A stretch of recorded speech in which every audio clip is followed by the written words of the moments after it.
Hey folks, this is Vint with Dad's Gaming Addiction, and today we're going to quickly check out Age of Darkness Final Stand. This is a game that you can find on Steam's Early Access program for about $28 or so. I stress early access. Everything that you're about to see is subject to change. That being said, a full release is planned for January 15th. That includes multiplayer. So that's something upcoming fairly soon here.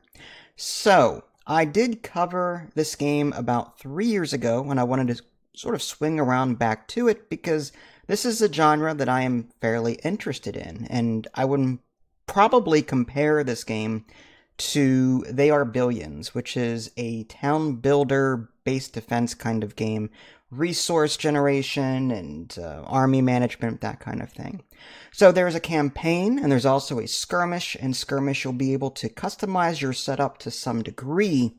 Although there's no map generation options, you can make the game harder or easier, but there's only one map as far as I can see, and you can't specify what you want to see on that map. It's just a randomly generated map.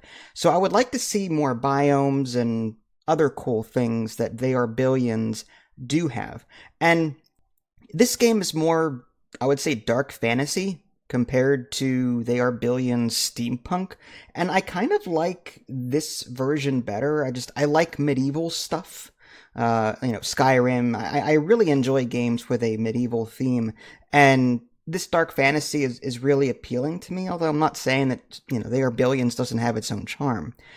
But this game is very similar, but also has some major differences. As far as the similarities are concerned, it's, the game is broken up into this day and night cycle, and you're going to be trying to build up your town and at the same time defend it from waves of enemies and also send troops out to clear enemies around the map.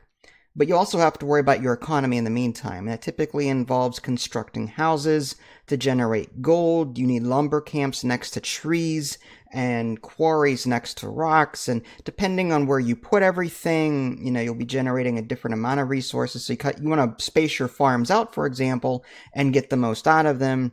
You want to put your lumber camps next to as many trees as possible to get the most out of those. There's even a research building or two in this game, and you can upgrade things. So that part of the game is very similar to They Are Billions. But again, there are some differences. In this game, I mentioned the day and night cycle.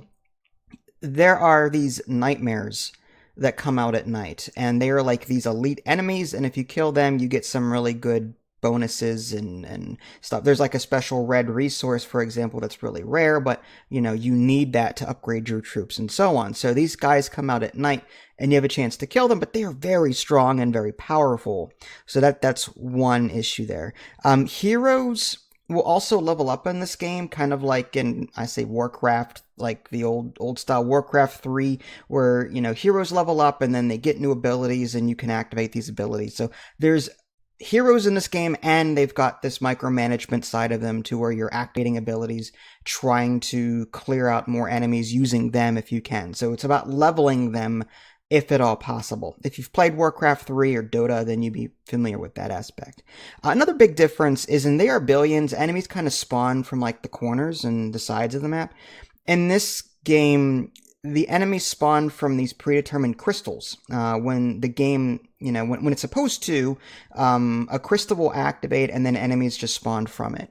And these are typically located near the edges of the map, but still, like, I got one that's like relatively close to my base. So that was interesting to see that. And then once you clear the wave, you can typically go there and get the rare red crystal resources that they drop, which is important for, again, advancing your little town. As far as whether or not I enjoyed this, yes and no. Like, this game has a lot more micromanagement.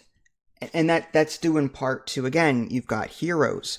And in this case, it's typically one, but I have seen like other variants or other, I don't know what they're called, but I saw one where I could take two heroes, but then they could only level up to a certain amount. So there are like variations of this.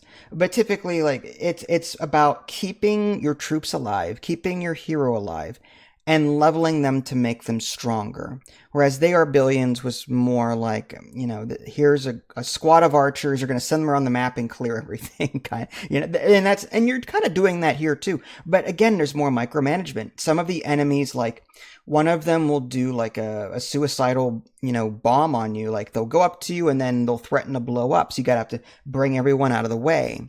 And then you've got other units that shoot things at you. You can actually dodge those, again, if you bother to micromanage. And there's also a horror system and light system in this game where enemies can be affected by this purple horror debuff. And then you have light that you can build, light units or light structures, and that will heal them and clear them of that debuff. So I wouldn't call this better than They Are Billions. I feel like They Are Billions is a bit more polished and has more options, like especially with the whole skirmish mode and having different biomes and the like. But like, so there are things that They Are Billions does better than this. That being said, this is a great alternative. If you're tired of They Are Billions and want a different theme, want to feel the They Are Billions experience in a different way, then this will keep you busy. My playthrough tended to be a lot slower than They Are Billions. Things took more time to happen. So you can easily spend hours in one skirmish map and then go off and do something else. So definitely check this game out. I think it is worth picking up during a sale if you manage to find it. And there's also, again, multiplayer coming for the full game's release on January 15th, 2025. This is Vince. Thanks for watching. Catch y'all next time. Take care.